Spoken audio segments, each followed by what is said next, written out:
now welcome the number 5 ranked UFC light heavyweight contender in the world, Anthony Smith. Got it. Anthony, thank you for the time today, sir. No worries. How are you? I'm excellent. How are you? I'm good, man. Living the dream. We'll take the, we'll take the first set of questions from Gabriel Gonzalez with Cage Side Press. Hey, Anthony. How are you doing? I'm good, man. What about you? I'm living. Exactly. It really does, man. I mean, let's get right to it. It's about to be a very busy month at light heavyweight. Is there more pressure to go out there and really get one of those signature finishes so you could be in the conversation? And fortunately for me, I tend to perform better when there's a lot of pressure on. Obviously, I would love to get that John fight back. So this is kind of a double-edged sword. It definitely opens up a lot of parity and fun conversations and different matchups, and brings a little bit more excitement to the division. But let's not forget that it's bringing more excitement to the division because there's a lot more unknown. John Jones kind of was the staple in the division, and people just assumed he was always going to win. So unfortunately, it gets more exciting when nobody knows really who's going to win. For sure, I understand that. I want to shift gears. On top of fighting and working as an analyst, I know that you're kicking off your new podcast with Laura Senko. Can you just talk about what it's like to have that platform and work on a program like that with a mind like her? It's been amazing, man. We kind of got backed up a little bit just with her busy schedule and then me taking this fight. So we're gonna be firing that back up as soon as I'm done here. But it's been fun. I've known Laura for a long time. We kind of came up in the same scene together. A lot of the fans and stuff that don't know, but Laura was quite the fighter herself in her fighting days. So we're both Midwest fighters. We grew up a couple hours from each other. And she's got an incredible mind for the sport. She's really, really good at what she does. She's a great reporter, but she's also a good host. She directs the conversation really well and keeps me on track. A bad habit of rambling and bouncing from topic to topic. So she does a good job of keeping a leash on me and keeping me focused. And yeah, along with being an analyst and fighting it's going to be kind of cool to kind of build my own baby, all by myself, and then just her and I building something that's just ours. And it's fun. There's less direction. We can kind of take it where we want. If there's not a lot of fight stuff to talk about, we can ramble about mom and dad life and families and just funny stuff that I think that a lot of people want to get a perspective on that we don't typically get to give. Working as analysts or reporters, like sometimes people are just curious what we do day to day. So I think it'll be a lot of fun. Looking forward to hearing even more coming soon. To get back to the division, Alexander Rakic, a tough guy. A lot of people feel like he should still be on his win streak. What does he bring that makes him so dangerous? He's got a couple things that make him pretty dangerous. I think for me, the thing that makes him most dangerous are his intangibles. He really believes in himself. He's confident. He's got a chip on his shoulder. He believes in his power, and he really believes that he's the future of the division. Now, whether that's true or not, we'll find out on Saturday. But the fact that he believes it makes him dangerous. You couple all that stuff with his incredible knockout power, his ability to close distance with his kicks. He can fight from both stances. He's an incredible athlete, well conditioned. He's not completely a fish out of the water on the ground. So he brings interesting stuff to the table. Finally, talking about the title picture, I think a lot of people see it as the upcoming fight, Santos versus Glover. Probably that one gets the next the next shot at the title. For yourself, do you see yourself fighting another one of these guys before getting back to the belt if you win on Saturday?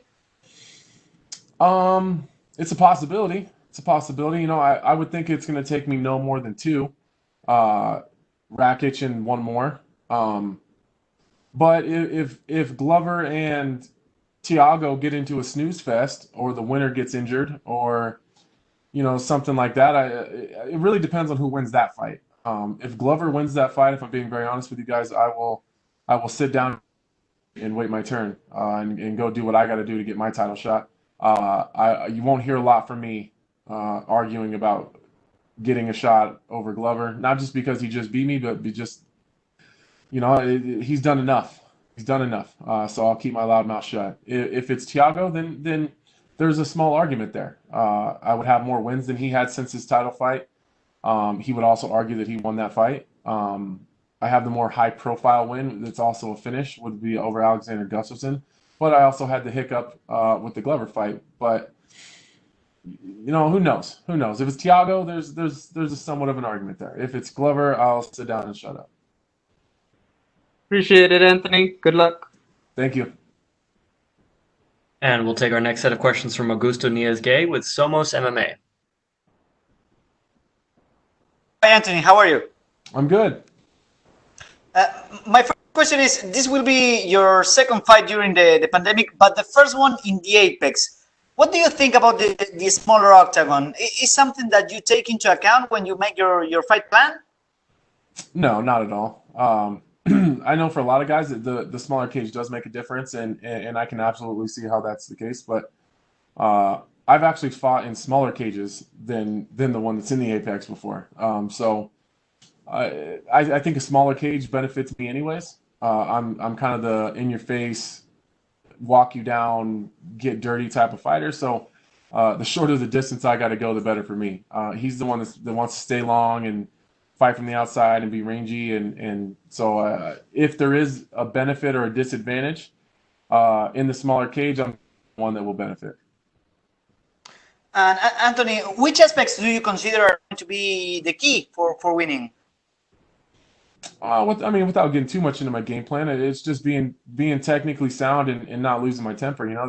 That's sometimes what gets me into trouble a little bit. I get, and it's about the only aspect of my life that I do lose my temper. It's all anyone can do to even get me frustrated in regular day-to-day life. I'm just usually a pretty happy-go-lucky guy, but for whatever reason, I have kind of a hair trigger when it comes to controlling my temper in the octagon. So I just got to stay technical and stay focused. I think with a guy like Alexander Rakic being so dangerous, it makes it a lot easier to stay focused the whole time because you can't make any mistakes with a guy like that.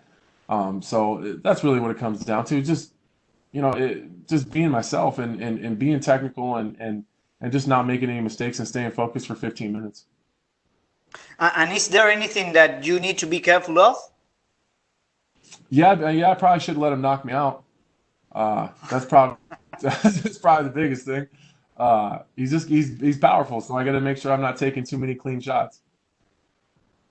Okay, and Anthony, I want to ask you, how was your preparation after your last fight, after that loss? How did you prepare for this one? Not only physically, but also mentally. What about that process? Well, I was able to go back to Denver and do my entire training camp there, and get back to where I'm the most successful. I wasn't able to do that in the last fight because of the pandemic, so I'm back there and really mentally, it's spending all those weeks away from home and with Mark Montoya. It's the best thing for my mentality. That guy's just he's like my Yoda. He just has such a good perspective on life, and he can tell when I'm having an off day. He can tell when my mind is somewhere else. He can tell when something's bothering me, and then we just work through it. Mark is a mentor and a father figure to me. That's helped a lot, and just really sometimes you just got to work that out in your head. You got to figure it out on your own. So I'm mentally, emotionally, and physically in a better spot than I've been in a really long time. I'm well rested. I'm healthy. I'm really happy. Life is going well. My family's safe. My family's healthy. My kids are funny. My wife is doing her thing. Everybody's in a good place, and that's not something I can necessarily say going into the last fight. Great to hear that. And talking about the division, were you surprised when you heard that John Jones was vacating the title? Yeah, I was. John Jones is kind of one of those guys, when he gets something, you're going to have to peel it out of his cold, dead hands to get it back from him, which is the mentality that makes him so great. Once he's got something, it's his, and you're gonna have to take it from him. So that was a cool look into where John Jones is at personally, where he was willing to make the type of decision that that doesn't necessarily benefit him that much, and it does benefit a lot of other people. So, as you know, I'm not typically the guy that's got a whole bunch of nice things to say about John Jones, but that's a noble thing to do, and he could have held on to that title for a long time and gone up to heavyweight and done his thing, and talked about coming back down and not coming back down and drag everybody out for a long time. But he didn't do that. So, that's it was a surprise to me, and I think that says a lot of positive things about where John Jones is right now in his life, and it was a cool thing. And how do you think he will do in at heavyweights? Well, John Jones is the best in the world, man, and that's not just in my weight class. That's across all weight classes. I think there's some interesting challenges uh, that are at heavyweight for him. Aside from the top two guys, three guys, maybe. I think John Jones does whatever he wants to any other heavyweight in the division. I think your guys like Francis Ngannou, Curtis Blades, Stipe. I think those guys create some interesting problems for him. Just some of them in size, some of them in power and mobility. So some of them in just their body types, and some of them in their skills. And I think those three guys create some interesting problems for him. But I'm not, John Jones can beat any of those guys. Thank you very much, Anthony, and good luck on Saturday. You're welcome. And we will take our next set of questions from Pablo Santamaria with Noti MMA Ecuador. Hello, Anthony. How are you? I'm great. How are you? I'm okay too. Thanks for asking. The first thing I want to ask is, you're coming from a hard defeat from Glover, and what you learned from that fight? That's kind of an open-ended question. But I got to stay focused. I guess if that's the one thing I would take from that, I got to do a better job of staying focused and not making silly mistakes. What do you consider Rakic's main strengths? Yes. I would say his size, and his mobility and power. He moves like a middleweight, but he's every bit of a light heavyweight as you can get, and he's extremely powerful. Those are the top three things that make him dangerous. Okay, and with John leaving the category, where do you think a victory over Rakic puts you in? It puts me in a good spot. It puts me in a position to get into a number one contender fight. If it's extremely impressive, and something, some crazy stuff happens in the other fight that's going on, I think it possibly puts me in title contention. But likely gets me another main event, in an opportunity to fight for a title. And do you think your experience will play a role in getting the victory? Yeah, absolutely. I got more knockouts than Alexander Rakic has fights total. So you're not telling me anything that I haven't seen. He doesn't bring anything new to the table. He's not super flashy. He's not fancy. He's not super tricky. But that's not saying he's not dangerous. So on my end of it, I need to be smart and use my experience and know that I have made those mistakes before, and get caught up playing games. And you know what they say, you play dumb games, you get dumb prizes. So I just need to stay smart. But as far as experience goes, I think that that's absolutely an advantage. Okay, I get it. And what's your prediction for the fight on Saturday and for the title fight again between Dom Reyes and Jan Blacko? I've been kind of saying this all week. I'm kind of feeling like there's going to be an upset here. I feel like Jan Blachowicz is going to get it done. I like the way those two guys match up. I haven't broken them down, super deep yet. Really seen what that's going to look like, but just from the outside looking in, just really, I just like how they match up as far as Jan being. He's really tight and fundamental, and he likes to fight at boxing range. And Dominic Reyes does when he can keep people at kicking range. And it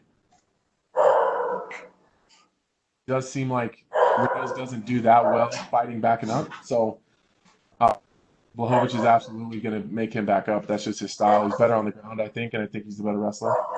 As far as the prediction for my fight, was that the question? Yes. That also I don't know. There's a bunch of different ways it could go, but I would imagine that we're going to end up kind of playing that, that who's eager game, and I'm not going to get caught up into that. So, I see myself winning a couple different ways. I just don't know which way it's going to be.